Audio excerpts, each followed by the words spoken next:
لایحەی بەرنامەی 5 ساڵەی حوتمی سەنەدی کۆیلەتی کرێکاران. ڕۆژی 8 مانگی جۆزەردان بەرنامەی 5 ساڵەی حوتمی تەوسعە لەلایەن کابینەی ئیبراهیم ڕەیسیەوە پەسەند کرا.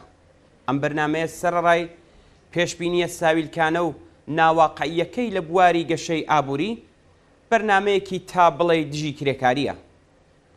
وەک نمونە لەسەر بنەمای مادەی 16 ئەم یاسایە بەستنی قەرارداد لەگەڵ کرێکارانی ژێر چەتری کومیتەی ئیمداد و سازمانی بەهزستی بەدانی حقوق و مەزایای کەمتر لە لانی کەمی پەسەندکراوی شۆڕای باڵای کار بە ئیجازە پێدراو پێناسەکراوە.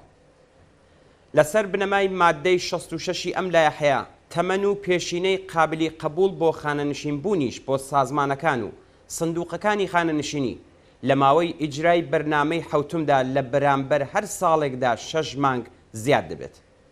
لە ڕاستیدا بەرەبەرە و لە ماوەی یەک دەورەی 5 ساڵەدا تەمەنی خانەنشینی 2 ساڵ و نیو زیاد دەکات. لەم بەرنامەیەدا دەوڵەت یاسای کار و دابینکردنی ئیجتماعیشی کردوتە ئامانج و تەقریبەن هەموو ئەوەی کە لە 2 دەهەی دواییدا بە خەباتی کرێکاران دەستەبەر بووە بە پێی ئەم بەرنامەیە یەکجێ وەردەگیرێتەوە. لە ژیانەوەی نظامی وەستا و شاگردی و دانی ئیجازە بە خاوەنکاران بۆ بەکارهێنانی هێزی کاری لاو بە حقوقی کەمەوە بیگرێت تا زیادکرانی تەمەنی پێشینەی خانەنشینی. لەم بەرنامەیەدا هاتووە کە خاوەنکاران مافی ئەوەیان هەیە هەر کاتێک کە بیانەوێ ئەو هێزی کاری لاوە لە سەرکار دەربکەن. بە پێی ئەم بەرنامەیە کاتی گەیشتن بە تەمەنی خانەنشینی کرێکارانی کارە دژوارەکانیش زیاد دەبێت.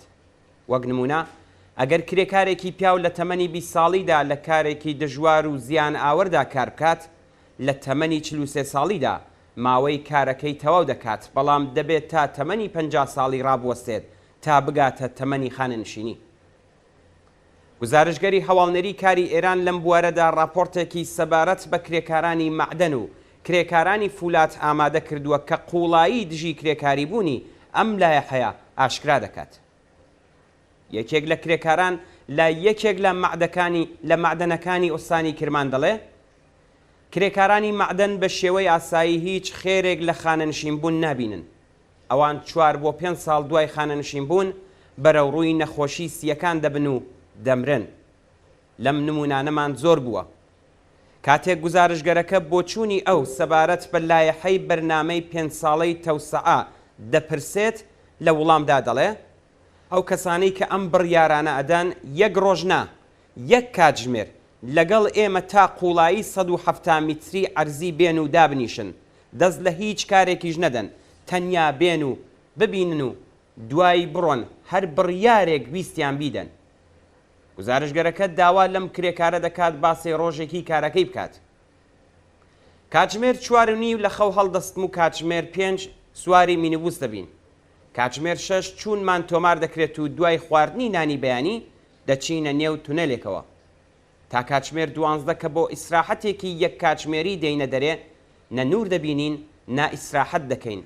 لێرەدا بێڵ و قوڵنگ هەیە و ئەو وەسایلانەی لە تونەلدا کاریان پێ دەکەین. چاو نابینێت، فەزایەکی تەنگە و سەرگەرمی کارین.